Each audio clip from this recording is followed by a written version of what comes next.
मरकजी काबीना की मीटिंग में कई अहम तजावीज़ पर लगाई गई मुहर। वज़ीर-ए-आज़म गरीब बहबूद अनाज स्कीम की नवंबर तक तौसीअ को मंजूरी। उज्ज्वला स्कीम के तहत 7.4 करोड़ ख़वातीन को सितंबर तक मुफ्त मिलेंगे 3 सिलेंडर। वज़ीर आला योगी आदित्यनाथ ने कोरोना इन्फेक्शन और मुतअद्दी अमराज के फैलाव को रोकने के लिए रियासत में सहरोज़ा खुसूसी सफाई मुहिम चलाने और कोविड-19 टेस्टिंग सलाहियत बढ़ाकर 35,000 टेस्ट यौमिया करने के दिए अहकाम।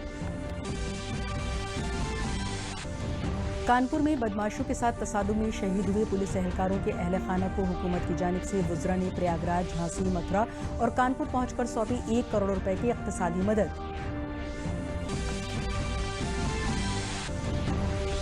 और बरेली में सुबकदोश हो चुके सीनियर शहरी कोरोना से लड़ाई में आए आगे। जरूरतमंदों को खाने पीने की अशिया, दवाएं और जरूरत की चीजें पहुंचाने का कर रहे हैं काम। आदाब, मैं हूं ज़ेबा शहाब और अब खबरें तफसील से। वज़ीर-ए-आज़म नरेंद्र मोदी की सदारत में आज उनकी रिहाइशगाह पर मरकजी काबीना की मीटिंग हुई, जिसमें गरीबों और ज़रूरतमंदों की मदद के लिए काबीना ने वज़ीर-ए-आज़म गरीब बहबूद अनाज स्कीम की तौसीअ का फैसला लिया। इसके लिए जुलाई से नवंबर 2020 तक 5 महीनों के लिए इजाफी अनाज तकसीम किया जाएगा। पहले 3 महीनों में 1 करोड़ 20 लाख टन अनाज तकसीम किया गया था और आने वाले 5 महीनों में 2 करोड़ 3 लाख टन अनाज तकसीम करने का हदफ मुकर्रर किया गया है। उज्ज्वला स्कीम के तहत मिलने वाले 3 सिलेंडरों की मियाद को जून से बढ़ाकर अब सितंबर तक कर दिया गया है। इसमें 13,500 करोड़ रुपए का खर्च आएगा। काबीना ने EPF ताउन में 24% थे, जिसमें से 12% मुलाजमीन का और 12% इदारे का होगा, को मजीद 3 महीने जून से अगस्त 2020 तक बढ़ाने की मंजूरी दी है। इसमें कुल तखमीनन खर्च 4,860 करोड़ रुपए आएगा। इस फैसले से 72 लाख से ज्यादा मुलाजमीन को फायदा मिलेगा। काबीना की मीटिंग में वजीर दाखिला अमित शाह, वजीर दिफा राजनाथ सिंह, वजीर खारजा S जयशंकर, वजीर सेहत डॉक्टर हर्षवर्धन समेत कई मरकजी वज़रा ने हिस्सा लिया। मरकजी वजीर प्रकाश जावड़ेकर ने मीटिंग में लिए गए फैसलों की मालूमात फराहम की। जुलाई, अगस्त, सितंबर, अक्टूबर, नवंबर 5 महीने अब ये योजना चालू रहेगी, जिसमें 5 किलो प्रति व्यक्ति 81 करोड़ लोगों को 5 किलो प्रति व्यक्ति मुफ्त अनाज मिलेगा और 5 किलो 5 महीने में पकड़ेंगे तो 5 किलो चना मिलेगा और 25 किलो अनाज मिलेगा। 25 किलो अनाज प्रति व्यक्ति मिलेगा, 5 किलो चना एक परिवार को मिलेगा। जो उज्ज्वला के गैस लेने वाली 7 करोड़ 40 लाख महिलाएं हैं, उन 7 लाख 40 करोड़ लोगों को 3 सिलेंडर फ्री देने का ऐलान किया था। लेकिन आपको पता है, हर महीने 1 सिलेंडर सबको लगता ही है, ऐसा नहीं। इसलिए पहला सिलेंडर तुरंत लोगों ने लिया, अनेक लोगों ने दूसरा भी लिया, लेकिन तीसरा तुरंत 3 महीने का पीरियड में नहीं लगा है। तो अब सितंबर के अंत तक ये 3 सिलेंडर जो जून में खत्म होने वाले थे, उसके जगह वो सितंबर तक उसको अवधि बढ़ा दी गई है ताकि उनको मिले। इसके लिए 13,500 करोड़ रुपए खर्च आएगा। रियासत के एडिशनल चीफ सेक्रेटरी इत्तलात व दाखिला अवनीश अवस्थी ने कहा है कि कोविड-19 के इन्फेक्शन और मुतअद्दी अमराज के फैलाव को रोकने के लिए रियासत में सहरोज़ा खुसूसी सफाई मुहिम चलाई जाएगी। वज़ीर आला योगी आदित्यनाथ ने हिदायत दी है कि ये मुहिम जुमा, सनीचर और इतवार को देही व शहरी इलाकों में चलाई जाएगी। जनाब अवस्थी ने बताया कि वज़ीर आला ने कोरोना की टेस्टिंग सलाहियत को बढ़ाकर 35,000 टेस्ट यौमिया किए जाने के अहकाम दिए हैं। उन्होंने बताया कि वज़ीर आला ने कोविड-19 के फैलाव को रोकने के लिए कोविड हेल्प डेस्क की तादाद में इजाफा किए जाने की हिदायत भी दी है। वज़ीर आला ने कहा है कि कोविड-19 के फैलाव को कंट्रोल करने के लिए इसके बचाव के तई लोगों को बेदार किया जाए और उन्हें ये भी बताया जाए कि 2 गज की दूरी, मास्क है ज़रूरी को अपनाकर इस बीमारी से बचा जा सकता है। साथ ही अनलॉक के दौरान लोग घरों से बिला ज़रूरत बाहर ना निकलें।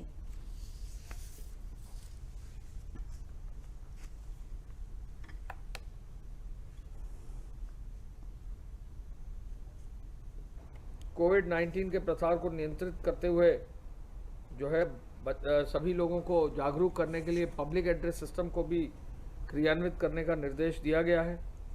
पब्लिक एड्रेस सिस्टम जगह जगह लगाए गए हैं और वहाँ ये जरूर बताया जाता है कि 2 गज की दूरी, मास्क की दूरी,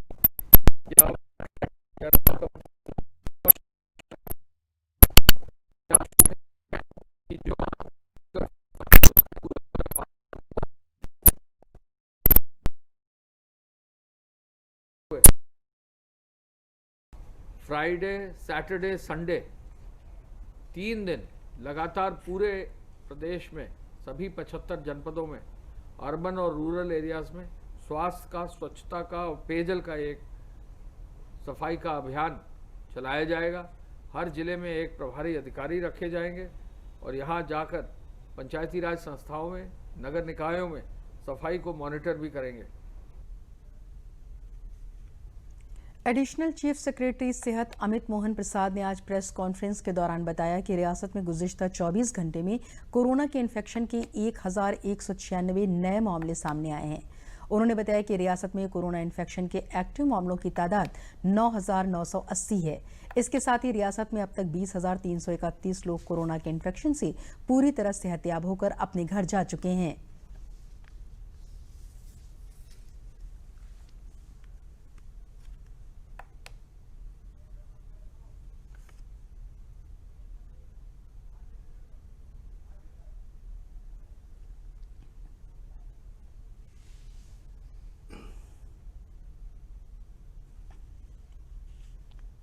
विगत 24 घंटों में संक्रमण के 1,196 नए प्रकरण सामने आए हैं। इस समय एक्टिव इन्फेक्शन के केसेस की कुल संख्या 9,980 और जो लोग पूर्णतः उपचारित होकर डिस्चार्ज किए जा चुके हैं उनकी संख्या 20,331। कोरोना वायरस से संक्रमित लोगों में से कुल 845 मरीजों की मृत्यु हुई है। इस समय आइसोलेशन वार्ड्स में 9,983 लोगों को रखा गया है विभिन्न चिकित्सालयों में और चिकित्सा महाविद्यालयों में, और उनका इलाज चल रहा है। फैसिलिटी क्वारंटाइन में इस समय 4,107 लोगों को रखा गया है और उनके सैंपल लेकर के सैंपल की जांच करवाई जा रही है। मुल्क में कोरोना के इन्फेक्शन से मरीजों की सेहतयाब होने की शरह बढ़कर 61.53% हो गई है। अभी 2,64,944 एक्टिव मामले हैं। मुल्क में अब तक 4,56,830 लोग कोरोना को शिकस्त देकर सेहतयाब हो चुके हैं। भारत में कोरोना मुतासरीन की तादाद बढ़कर 7,42,417 हो गई है। कोविड-19 से मरने वालों की तादाद बढ़कर 20,642 हो गई है।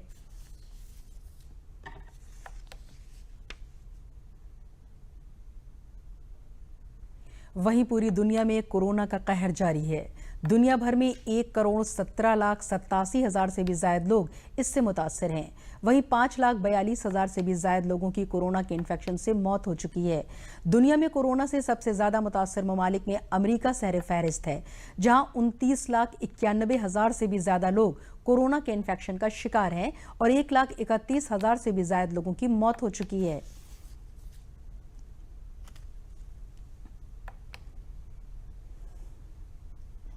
बदउनवानी के इल्जामात से घिरे Rajiv Gandhi foundation, Rajiv Gandhi charitable trust और इंदिरा गांधी मेमोरियल ट्रस्ट पर जांच का शिकंजा कसता जा रहा है।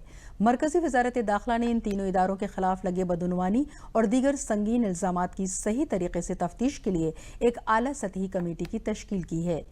ये एक बैन वजारती कमेटी होगी जिसकी क़यादत ईडी यानी इन्फोर्समेंट डायरेक्टरेट के स्पेशल डायरेक्टर करेंगे।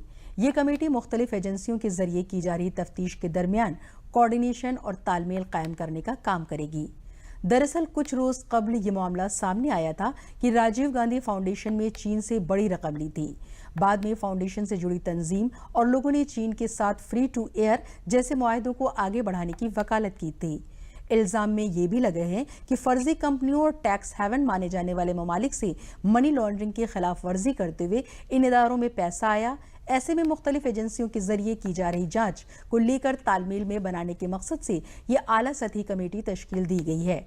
PMLA यानी prevention of money laundering act, income tax act और CRA कवानीन की खिलाफ वर्जियों के लिए इन तीनों इदारों की जांच की जाएगी।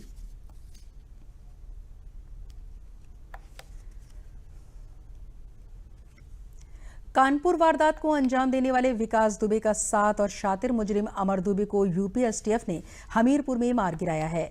हमीरपुर जिले से 35 किलोमीटर दूर मोदहा थाना हलके में विकास दुबे गैंग के शातिर मुजरिम अमर दुबे का एनकाउंटर देर रात यूपी STF और मकामी पुलिस के साथ तसादुम में हुआ। बताया जा रहा है कि अमर दुबे विकास दुबे का करीबी रिश्तेदार था और कानपुर के बिकरू गांव में CO देवेंद्र मिश्रा, SO महेश यादव समेत 8 पुलिस एहलकारों के कत्ल की वारदात में शामिल था। वो वारदात के बाद फरार हो गया था।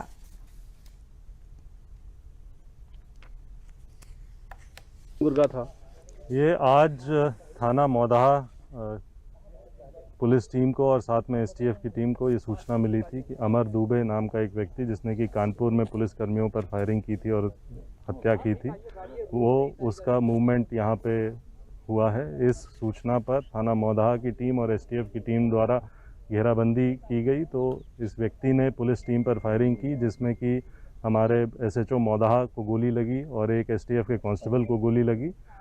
जो जवाबी कार्रवाई की गई उसमें ये व्यक्ति घायल हुआ, इसे यहाँ से हॉस्पिटल भेजा गया। हॉस्पिटल में इसे अभी कुछ देर पहले सूचना मिली है कि मृत घोषित कर दिया गया है। जैसा मैंने बताया, एक ऑटोमेटिक वेपन अभी मिला है और जिससे कि इसने फायरिंग करी थी और वहाँ पे ही बैग एक पड़ा हुआ मिला है। बैग को अभी छेड़ा नहीं गया है, जब टीम आ जाएगी फॉरेंसिक टीम तो उसके द्वारा इसको चेक। कानपुर में 8 पुलिस एहलकारों की शहादत के बाद खूंखार मुजरिम विकास दुबे की रिहाइशगाह को मुनहदम करने के साथ ही पुलिस लगातार उसके साथियों को तसादुम में मार रही है। साथ ही कई लोगों को गिरफ्तार भी किया गया है। विकास दुबे वारदात के बाद से ही फरार है, जिसकी मुसलसल तलाश की जा रही है। लखनऊ में आज पूरे मामले की मालूमात फराहम करते हुए additional director general of police कानून और इंतजाम प्रशांत कुमार ने बताया कि गुज़िश्ता देर शब हुए तसादुम में अमर दुबे को हमीरपुर में मार गिराया गया है, जिसके पास से पुलिस की लूटी हुई एक पिस्टल बरामद हुई है। इसके साथ ही इनामी मुजरिम श्यामू बाजपेयी, जहान यादव और संजू दुबे को गिरफ्तार किया गया है।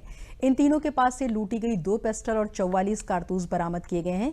प्रशांत कुमार ने कहा कि हम अपने साथियों की शहादत जाया नहीं जाने देंगे और उनके खिलाफ ऐसी कार्रवाई होगी जो जराइम पेशा अनासर के लिए इबरत का जरिया बनेगी।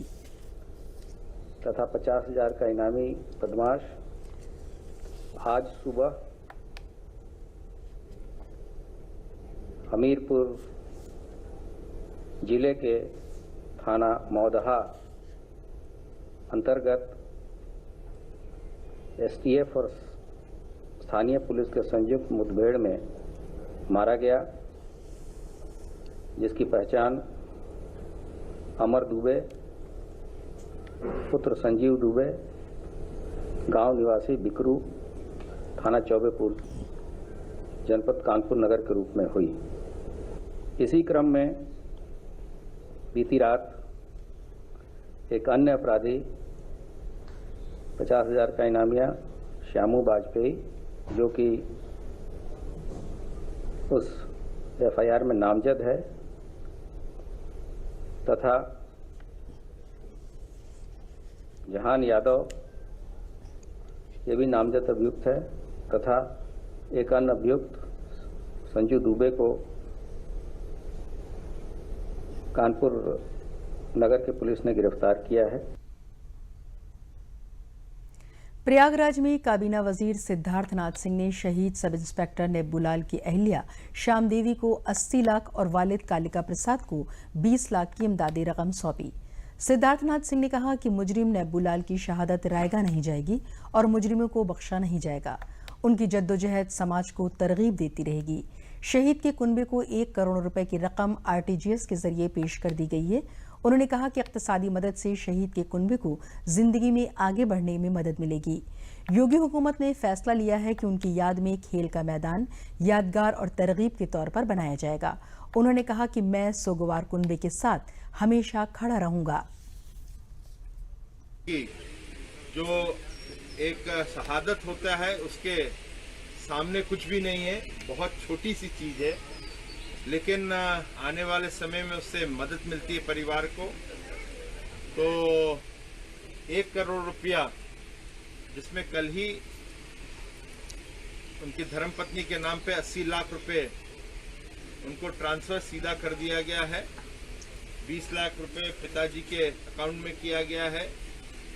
एक असाधारण एक पेंशन भी होती है सरकार ने, जब से योगी जी की सरकार आई है, उसके अंदर जो भी उनके जीते हुए नौकरी करते समय उनको जो एक सैलरी मिलती, सैलरी के साथ कोई प्रमोशन होती तो उसमें भी सैलरी की जो वृद्धि होती है वो भी उनको दी जाएगी, और वो रिटायरमेंट के बाद वो पेंशन के रूप में बन के इनकी मदद में दिया जाएगा। कानपुर एनकाउंटर में शहीद हुए सिपाही सुल्तान सिंह के लवाहिकीन को आज झांसी जिले के इंचार्ज और आबकारी वजीर राम नरेश अग्निहोत्री ने 1 करोड़ की इमदादी रकम का चेक सौंपा, जिसमें से 80 लाख रुपए शहीद सिपाही की अहलिया उर्मिला को दिए गए, जबकि 20 लाख रुपए का चेक शहीद के वालिद हरप्रसाद को सौंपा गया। इस मौके पर जिले के इंचार्ज वजीर ने शहीद के वालिद और अहलिया से कहा कि जो हुआ उसका पूरी रियासत को दुख है। हुकूमत उत्तर प्रदेश आपके साथ खड़ी हुई है। गुनहगार की तलाश में पुलिस की 20 टीमें और एसटीएफ लगी हुई है, वो बच नहीं पाएंगे।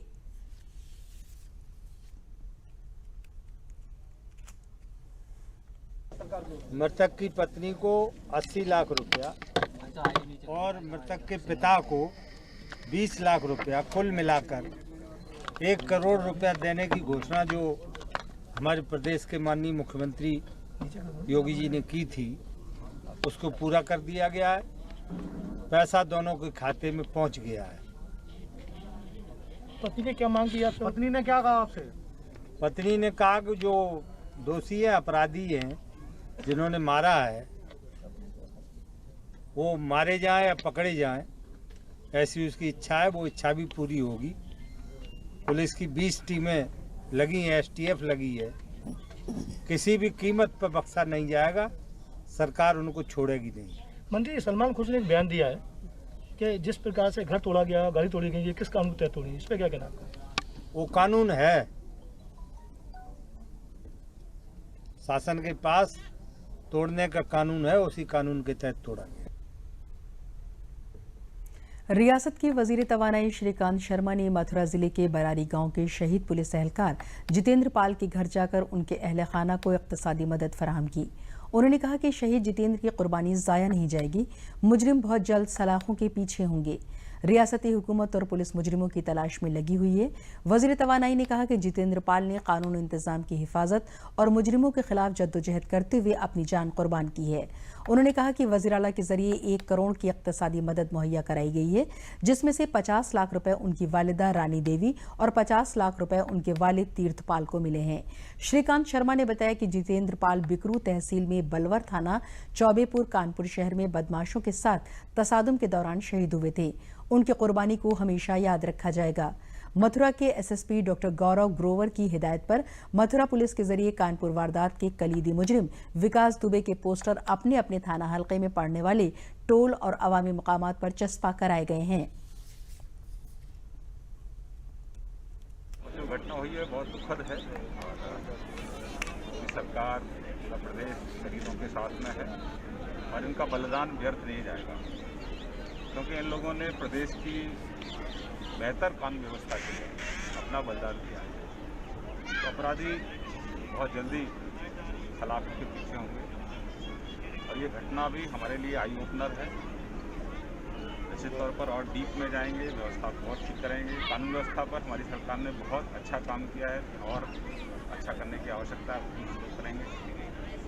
और जो इनके रैकेट हैं, ज़्यादा इनका नेक्स्ट है, उसको भी तोड़ने का हमारी पुलिस फोर्स जल्दी से लगी है। हमारे मुख्यमंत्री जी लगातार इस पूरे घटना को मॉनिटरिंग कर रहे हैं। तो बहुत जल्दी क्योंकि अपराधी वो सलाखों के पीछे है। जिला कानपुर शहर के चौबेपुर थाना हल्के के बिकरू गांव में दबिश देने गई पुलिस टीम के साथ तसादुम के दौरान फायरिंग में सीओ आंझानी देवेंद्र मिश्रा समेत 8 पुलिस एहलकार शहीद हो गए थे, जिसके बाद रियासत के वज़ीर आला योगी आदित्यनाथ के जरिए शहीदों के कुनबे को 1-1 करोड़ रुपए की इक़्तिसादी मदद मुहैया कराने के साथ ही कुनबे के एक फर्द को सरकारी नौकरी के साथ ही गैर मामूली पेंशन दिए जाने का ऐलान किया गया था। इसी सिलसिले में चौबेपुर वारदात में शहीद हुए सीओ देवेंद्र मिश्रा की अहलिया को इक़्तिसादी मदद के तौर पर आरटीजीएस के जरिए 1 करोड़ रुपए की रकम उनके अकाउंट में ट्रांसफर की गई। रियासती हुकूमत के वजीर ममलकत बराए तामीरात आमा चंद्रिका प्रसाद उपाध्याय ने ट्रांसफर की गई रकम का बैंक स्टेटमेंट और जिला मजिस्ट्रेट के सर्टिफिकेट को शहीद के कुनबे की रिहाइशगाह पर जाकर उन्हें पेश किया। इस मौके पर वजीर ममलकत ने कहा कि वजीर आला जी के जरिए किए गए ऐलान के मुताबिक कुनबे की एक फर्द को सरकारी नौकरी और गैर मामूली पेंशन दी जाएगी। उन्होंने कहा कि विकास दुबे समेत दीगर मुजरिमों को जल्द ही पकड़ लिया जाएगा और उन्हें सख्त से सख्त सजा दी जाएगी। वारदात में शामिल किसी भी मुजरिम को बख्शा नहीं जाएगा। उसमें से एक तो यही थी कि हम जो भी शहीद हुए हैं उनके 1 करोड़ रुपया देंगे। वो रुपया सरकार ने ट्रांसफर कर दिया उनके खाते में, और वो बैंक का स्टेटमेंट और जिलाधिकारी जी का सर्टिफिकेट दोनों, खाता नंबर और उनका डिटेल पूरा वो उनको मैंने हैंड ओवर किया, उनके हाथ में दिया। एक बात। दूसरा, मुख्यमंत्री जी ने कहा है कि पेंशन उनको मिलती रहेगी, वो मिलेगी। तीसरा ये है कि एक बच्चे को नौकरी मिलेगी। ये 3 बातें सब कोई जानते हैं, आप भी जानते होंगे। उन्होंने कहा कि मेरी 2 बच्ची दोनों को मिलना चाहिए। उन्होंने एक मांग रखी, तो ये मैं माननीय मुख्यमंत्री जी को जरूर उनके सामने लाऊंगा। खिदमत का जज्बा उम्र के साथ कम नहीं होता बल्कि मजीद बढ़ता है। ऐसा हम इसलिए कह रहे हैं क्योंकि बरेली जिले में कुछ ऐसे बुजुर्ग हैं जो काफी उम्र दराज होने के बाद भी कोरोना की वबा के दौरान लोगों की मदद के लिए आगे आए हैं। बरेली में वरिष्ठ नागरिक सेवा समिति गुज़िश्ता कई बरसों से मोमिर शहरियों और आम लोगों की खिदमत कर रही है। इस कमेटी में 200 के करीब सुबुकदोश हो चुके लोग जुड़े हुए हैं जो अपने वसाइल से जो कुछ भी जमा करते हैं उसे लोगों में तकसीम कर देते हैं। कोरोना की वबा के दौरान हुए लॉकडाउन में उन लोगों ने ज़रूरतमंदों की भरपूर मदद की और उन्हें खाने पीने की चीज़ों समेत दवाओं वगैरह पहुंचाने का काम किया। हालांकि ये लोग खुद तो घरों से बाहर नहीं निकले, लेकिन उनके वॉलंटियर बाहर जाकर लोगों की मदद कर रहे हैं। ये लोग फ़ोन के जरिए लोगों से राब्ता करते हैं, फिर उन तक मदद पहुंचाते हैं। यही नहीं, ये लोग अपने हम उम्र लोगों के पास जाकर उनकी काउंसलिंग करते हैं और उनकी हिम्मत अफजाई करते हैं। फ़ोन के ज़रिए हमें पता चलता है कि जो हमारे सीनियर सिटीजन के लोग हैं उन्हें बहुत परेशानी हो रही है, तो हम लोग उनके पास जाते हैं। इस वक्त जाना ज़रा परेशानी होगी क्योंकि 65 के ऊपर के लोग जो हैं वो जाना उनके लिए मुश्किल है, इसीलिए फ़ोन के ज़रिए बात करते हैं। और जो हमारे जूनियर जो लोग हैं जो जुड़े हुए हैं हम लोगों से, जो जुड़े हुए हैं ह्यूमन राइट्स के, जैसे हमारा लड़का है डॉक्टर अहमद इमाम, और भी लोग हैं, इनके महेंद्र सकदान का लड़का है पारस, ये लोग जो मरहम भूषण पढ़ाता है, तो ये इन लोगों की मदद से घर घर जो है भिजवाते हैं उन बुजुर्ग लोगों के पास जो परेशान हैं, पैसे से भी, बीमारी से भी, दवाओं से भी। तो ये लोग उन लोगों की मदद करते चले आ रहे हैं, हम मदद करते हैं। हमारी पूरी संस्था बैठ के कमेटी ये करती है और मदद करते हैं हम लोग, चाहे डीएम साहब का जाना पड़े, चाहे जेलर साहब का जाना पड़े, चाहे ट्रेजरी पेंशन के लिए ट्रेजरी ऑफिसर से मिलने जाना पड़े, और कोशिश यही होती है वहाँ उनसे रिक्वेस्ट करते हैं। किसी तरह वो नहीं है, हम लोगों का मतलब ये जिसकी मदद हो सके सब लोगों से मिलके मदद करनी चाहिए, अब वो हम लोग करते हैं। मकसद यही है हमारा कि जो समाज के बुजुर्ग हैं या और भी तबका है जो कुचला दबा हुआ है उसको तकलीफ कष्ट ना हो ऐसे समय में, जबकि बड़ी परेशानी हो रही है। मार्केट बंद है, कुछ सामान नहीं मिल रहा है, तो कहीं से कुछ सामान मंगा के अरेंज करके उनकी हेल्प कर दी, पैसे से हेल्प कर दी, और ये बराबर ध्यान रखा कि ऐसे किसी को कष्ट ना हो। हमारे बीच में संस्कार किड्स के लोग और आरएसएस की फ़ोन आए कि आप बुज़ुर्गों के बारे में बताइए, उनकी क्या स्थिति है। बुज़ुर्गों की स्थिति ये है कि बुज़ुर्ग आज भी बीमार हो जाए तो वो बताने को तैयार नहीं होता है। वो इतना डर गया है कि वो ये नहीं बता रहा है, क्योंकि उसे क्वारंटाइन में रखा जाता है, तो वो ये नहीं चाहता मैं क्वारंटाइन में रहूं, मैं अपने घर ही पे रहूं और मैं अपनी मदद स्वयं करूं। हम लोग उसकी हेल्प करते हैं। रियासत में सरकारी स्कूलों की सूरत हाल को बदलने के मकसद से हुकूमत उत्तर प्रदेश के जरिए ऑपरेशन कायाकल्प स्कीम चलाई गई है, जिसमें पंचायती राज के जरिए अपने अपने गांव के सभी सरकारी स्कूलों की चहारदीवारी, साफ पीने का पानी, हैंड वॉश सिस्टम, रास्ते पर इंटरलॉकिंग, ब्लैक बोर्ड और क्लासों में बैठने का इंतजाम वगैरह कराया जा रहा है। हुकूमत की इस स्कीम से एटा जिले के स्कूलों को भी फायदा मिला है। जिले के सभी ब्लॉकों के तहत आने वाले सरकारी स्कूलों में कायाकल्प स्कीम के तहत काम कराए जा रहे हैं, जिससे स्कूलों की सूरत हाल में तब्दीली आ रही है। अलीगंज ब्लॉक के निगलाबनी गांव में 2 सरकारी स्कूल वाक़ हैं। ये दोनों स्कूल इंग्लिश मीडियम हैं, जहां तलबा की तादाद गुज़िश्ता साल 200 से ज़ायद थी। इन दोनों स्कूलों में इस साल कायाकल्प स्कीम के तहत पानी का इंतजाम, प्रेयर ग्राउंड में इंटरलॉकिंग और क्लासरूम में टाइल्स लगवाए गए हैं। इसके अलावा वॉल पेंटिंग भी कराई गई है। कायाकल्प स्कीम की निगरानी जिले के डीएम सुखपाल भारती खुद कर रहे हैं और मुआयना के दौरान जरूरी हिदायत भी दे रहे हैं। उनका कहना है कि सभी असतज़ा और पंचायत चेयरमैन आपस में हमाहंगी बनाकर काम करें, जिससे कायाकल्प स्कीम के तहत स्कूलों की तज़ीनकारी सही तरीके से हो सके। बारिश के मौसम में अक्सर बिजली गिरने के वाक़यात से काफ़ी जानी नुकसान होता है, जिसे रोकने के लिए अब रियासती आफात मैनेजमेंट दस्ता लोगों को बिजली गिरने से मुताल्लिक़ मालूमात फौरी तौर पर फराहम कराएगी। रियासत के राहत कमिश्नर संजय गोयल ने दूरदर्शन न्यूज़ को बताया कि जल्द ही महकमे मौसमियात के साथ मिलकर रियासती आफात मैनेजमेंट दस्ता लोगों को SMS, सोशल मीडिया और रेडियो के जरिए इसकी इत्तला देगा। उन्होंने बताया कि बिजली गिरने से होने वाले नुकसान से बचने के लिए लोग दरख्त, आबी ज़राए और बिजली के खंभों से दूर ही रहें। उन्होंने ये भी बताया कि कोविड-19 वबा के दौरान SDRF की टीमों ने अपना अहम किरदार निभाया है। साथ ही उन्होंने लोगों से अपील की कि वो कोविड-19 की रोकथाम के लिए जारी रहनुमा हिदायत पर अमल करें। उन्होंने कहा कि हमारी जिम्मेदारी और ड्यूटी भी है। और आखिर में अहम खबरें एक बार फिर।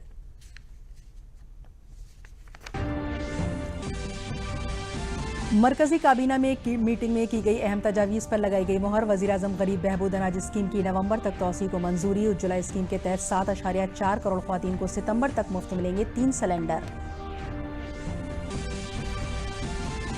वज़ीर आला योगी आदित्यनाथ ने कोरोना इन्फेक्शन और मुतअद्दी अमराज के फैलाव को रोकने के लिए रियासत में सहरोज़ा खुसूसी सफाई मुहिम चलाई और कोविड-19 टेस्टिंग सलाहियत बढ़ाकर 35,000 टेस्ट यौमिया करने के दिए अहकाम।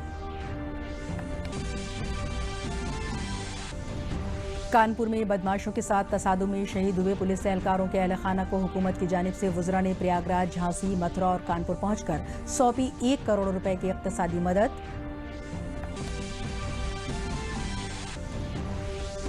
और बरेली में सुबकदोश हो चुके सीनियर शहरी कोरोना से लड़ाई में आए आगे। जरूरतमंदों को खाने पीने की अशिया, दवाएं और जरूरत की चीजें पहुंचाने का कर रहे हैं काम। इसी के साथ खबरों का ये बुलेटिन खत्म हुआ। इजाजत दीजिए, आदाब।